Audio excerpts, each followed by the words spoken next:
Napansin mo bang bumabagsak ang presyo ng second-hand BMW pagdating mismo ng ikatlong taon? Anong masasabi mo? Dahil ba ito sa lease return, dagsa ng kotse sa merkado, o mga mahal na piyesang parang sinadyang masira pagsapit mismo ng ikatlong taon? 5 dahilan kung bakit sinadya at hindi nagkataon na maraming second-hand na BMW ay bumabagsak ang halaga pagkalipas ng 3 taon. Sa mismong panahong yon, ako bumibili ng sasakyan ko. Tara, pag-usapan natin. Maikli ang buhay para magmaneho ng boring na kotse.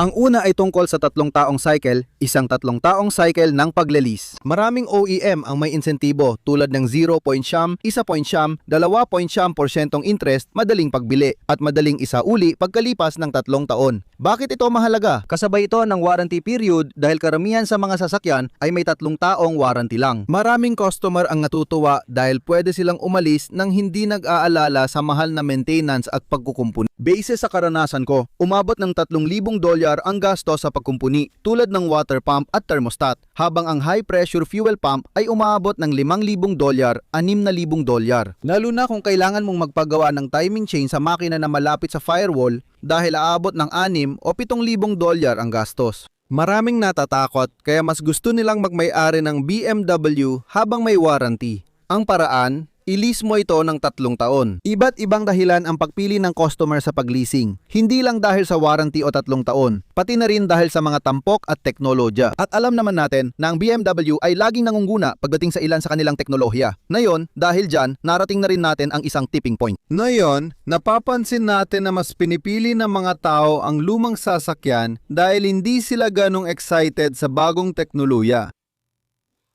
Sobrang dami ng teknolohiya, mga subscription service, electronic touchscreen, capacitive at haptic controls. Ibig sabihin, maraming customer ang nakikita ang lahat ng bagong teknolohiyang ito bilang napakadelikado. Kaya mas gusto na lang nilang i-lease ang kanilang mga sasakyan. Pagkatapos nito, ang mga lease na sasakyan ay kadalasang napupunta sa mga lote ng dealer, sa Manheim auction o kahit sa mga lokal na dealer auction. Sa puntong yon, sinusubukan ng mga dealer na makuha ang ilan dito. Kapag binalik ng mga customer ang susi ng maraming sasakyan matapos ang lease, dumarami ang mga ito sa merkado. Nakita natin ito noong 2020 at 2021 na kahit maraming insentibo noon, hindi pa rin yun mahalaga. Bumibili pa rin ang mga tao, may insentibo man o wala. Kahit may market adjustment fees, pinag-aagawan pa rin ng mga tao ang mga kotseng ito. Dati, sobrang patok ang lease. Dahil sa dami ng inventory na una nating nakita sa lease, 3 taon lang ang lumipas at nasasaksihan na natin ngayon ang malaking pagbaha ng mga ito sa 2026.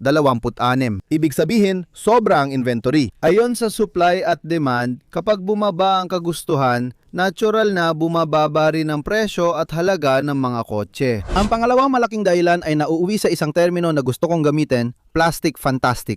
Tama yan. Maraming may-ari ng BMW noon ang nakaranas ng matitinding problema sa cooling system. Water pump, thermostat, marami sa mga water pump na yan ay electric at halos palaging nasisira sa 50 hanggang 60,000 milya. Parang sinadya talaga siguro.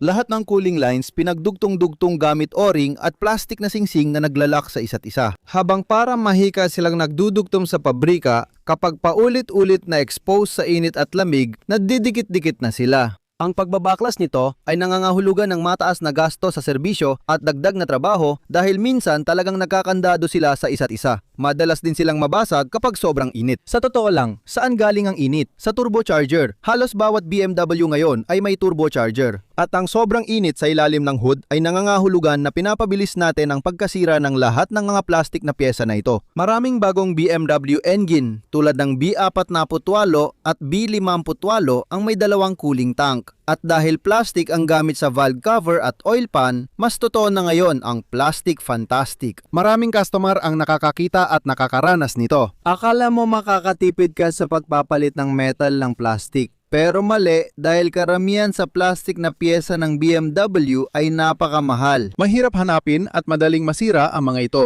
Karaniwan, iniisip ng mga customer na ayos lang basta't nasa warranty pa sa unang 3 taon. Hindi nila iniintindi ang plastic, subscription o maintenance dahil marami ang bumibili ng kotse na may kasamang maintenance plan kaya wala na silang alalahanin doon. Naranasan mo na bang lumabas sa taglamig na walang jacket habang malakas ang hangin at may niebe? Sobrang lamig at parang sakuna.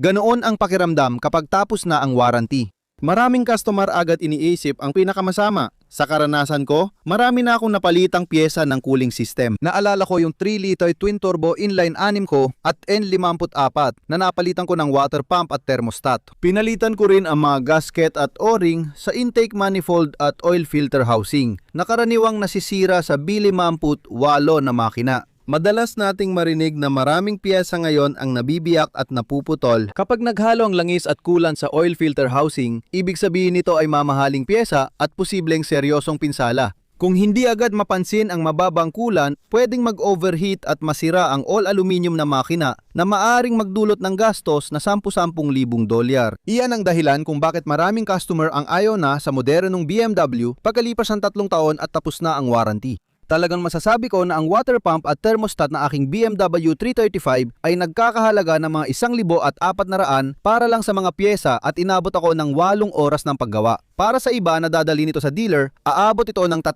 hanggang 4,000 dolyar na pagkumpune. Binabanggit mo ang radiator at iba pang bagay. Isa pa yung $100 na pyesa, intake manifold, mga 2,500 na agad. Sa mga BMW na may dobleng turbo na V8 gaya ng N63 Hot V na ngayon, nasa V mismo ang mga turbo. Kaya may iba ka pang problema. Ang pagkatunaw ng valve guide seals ay nagdudulot ng mabilis na pag-ubos ng langis. Takot ang marami sa pagmamay-ari ng BMW kapag tapos na ang warranty, kaya iniiwan na lang nila ang susi sa dealer at nagsasabing hindi. Ayos na ako pagdating ng 3 taon. Pangatlong dahilan ay tungkol sa BMW at direct injection. Tama yan. Isa pa itong teknolohiyang talagang gamit sa maraming sasakyan. Pero ang direct injected systems, halimbawa sa isang Acura, ay mas mura ng malaki ang pagpapalit kumpara sa sabihin na natin sa isang BMW. German luxury car ito kaya mataas ang presyo dahil sa klase ng gumawa. Alam mo ba na ang high pressure fuel pump ay kadalasang tumatagal lang ng 40,000 hanggang 50,000 milya? Maaring gumastos ka ng 3 hanggang 5,000 dolyar sa pagkumpune at mahal pa ang mga direct fuel injector. Oo, pwede kang gumastos ng 1,000 hanggang 2,000 dolyar bawat isa. Kung 6 ang silindro ng makina mo, ikaw nang bahala magkwenta. Ang mga manufacturer gaya ng Lexus at Toyota ay naglagay ng dual fuel injection sa DS systems nila. Ibig sabihin, may benepisyo ka ng direct at port fuel injection. Pinananatiling malinis ang intake valves at makina. Bakit? Dahil maraming lumang BMW ang may direct fuel injection, nagkakaroon ng carbon sa intake manifold na nagdudulot ng dagdag na maintenance. Syempre, ang walnut blasting at pagbaklas ng intake ay dagdag gastos mula sa bulsa mo. Nagkataon, mukhang nasa paligid ng 40,000 hanggang 60,000 milya ang sakop nito at karaniwan ay nasa 3 taon na panahon. Pangapat, nauuwi sa mga sensor at software na may bayad na access. Ibig kong sabihin, alam naman natin na sa mga BMW ngayon, uso na ang subscription services at hindi naman talaga tayo ganadong magbayad pa ng dagdag kahit na naka-install na ang hardware doon. Pero kailangan mo pa ring magbayad ng dagdag na subscription para sa mga bagay tulad ng heated seats, navigation at iba pang safety features mo. Lampas pa ito sa subscription services. Pati napakamahal na proprietary diagnostic equipment na kadalasan ay di rin makuha sa third party. Sa totoo lang, para magtrabaho sa ABS system o magpalit ng preno o mag-bleed ng system, madalas kailangan mong i-connecta sa computer at hayaan ang computer na pilitin ang system na dumaan sa ilang operasyon. Sa maraming pagkakataon, hindi mo nga magawa yon sa bahay. Madalas, hindi rin kayang ayusin ng maliliit na third party talyer ito. Ang BMW mismo lang ang may sarili nilang mga paraan para i-maintain ang BMW mo. Marami ang natatakot dito at pwedeng maging mahal. Ikwento ko ang karanasan ko. P250 kada oras ang singil sa talyer. Pati simpleng plug-in ng OBD2 code reader sinisingil pa. Halimbawa, may check engine light. I-plug lang at malalaman agad kung oxygen sensor o misfire ang sira. Alam mo na ang problema, pero hindi ka agad paniniwalaan. Sabihin nila, hindi namin titigyan ng kotse mo hanggat hindi ka pumipirma sa waiver. Sisingiling ka rin ng minimum P250 kada oras. May bayad pa rin sa talyer kahit plug-in lang. At sabihin kung anong kailangan ng kotse, dagdag pa ang iba pang singil sa talyer tulad ng gloves at lubricants. Oo, paglabas mo ron, pakiramdam mo piniga ka ng dealer network nila. Paglabas mo doon, kahit simpleng repair lang, parang harap ka na agad sa bayarin na 1,500 dolyar. 2,000 dolyar o 2,500 dolyar para sa maliit na problema. Wala pa dyan yung malalaking sira, gaya ng matinding problema sa makina o transmission. Grabe, kaya naman yung mga customer talagang nagsisitakbuhan palayo.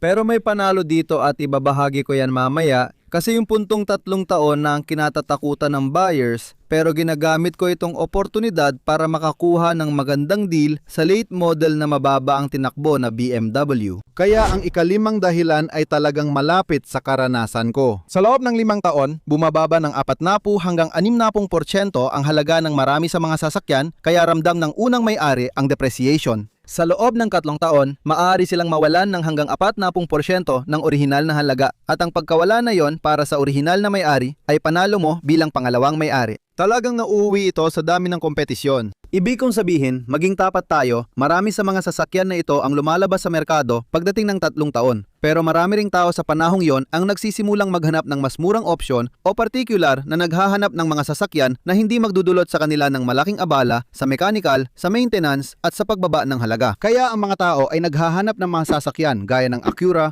Honda, Toyota at Lexus at doon sila pumupunta. Kapag naghanap ka ng 4 hanggang 5 taong gulang na sasakyan, napansin mo bang halos kasing mahal pa rin ng bago ang second hand na Toyota kahit 3 taon na? Hindi ito aksidente. Iyan ay dahil sa tiwala ng mga customer sa mga sasakyan tulad ng Toyota at Lexus, kaya okay lang sa kanila bumili ng kotse na may, alam mo na, 110,000 milya na 3 o 4 na taon na ang tanda at babayaran pa nila ng 80%, 70% ng presyo ng bago. Hindi sila kasing sarap imaneho ng BMW. At diyan ko talaga gustong ipunto ang susunod na bagay. Talagang matindi ang kompetisyon. Maraming pagpipilian at dahil dyan, bumababa ang presyo ng mga second hand na BMW. Iba't ibang klase ng sasakyan ang meron. May Audi kang A-Series gaya ng A4 at A3, pati S-Series, Sportline at RS na pangkarera talaga. Kahit ang Maserati at Alfa Romeo ay nagbibigay ng kakaibang karanasan sa pagmamaneho, kaya marami kang pagpipilian. Ibig sabihin, mahirap din ang kompetisyon. Mahirap ang laban para sa mga nagbebenta ng second-hand na BMW, lalo na yung mga unang may-ari na nagbebenta ng gamit nilang BMW galing lease. Mapapapansin mong bumagsak ito sa 3 taon dahil sa matinding kompetisyon at maraming magagandang pagpipilian, kaya hindi nila mabenta ang sasakyan nila. At dahil mataas ang gastos sa maintenance at may mga issue sa pagiging maaasahan ng maraming BMW, maraming tao ang naghahanap ng mas murang opsyon. Naghahanap ng ibang sasakyan na hindi naman sila mapapamahal ng sobra-sobra. Alam mo, medyo siyentipiko rin ako. Pag-usapan natin ito dahil ito talaga ang pagkakataon ko. Sa 3 taon at 30,000 milya ito ang pinaka-swak para sa akin. Sa 2026, hindi pa ito naging totoo gaya ngayon. Dahil sa malaking pagdagsa ng mga lease at mataas na pagbili noong 2021 at 2022 at ang rurok ng merkado noong Nobyembre 2022, maraming bagong sasakyan ang nabili. Ganyan ang sitwasyon natin sa 2026. Ang daming sasakyan sa merkado at nakikita natin kahit saan. O, ibig sabihin nito ay makakapili ka ng pinakamaganda at sasabihin ng mga dealer sa'yo ang kung ano-anong dahilan tulad ng espesyal itong modelong ito, o mahirap hanapin ito, o sikat itong modelong ito. Marami raw interesado at maraming sumusubaybay sa social media nila, pero puro ingay at palabas lang yon.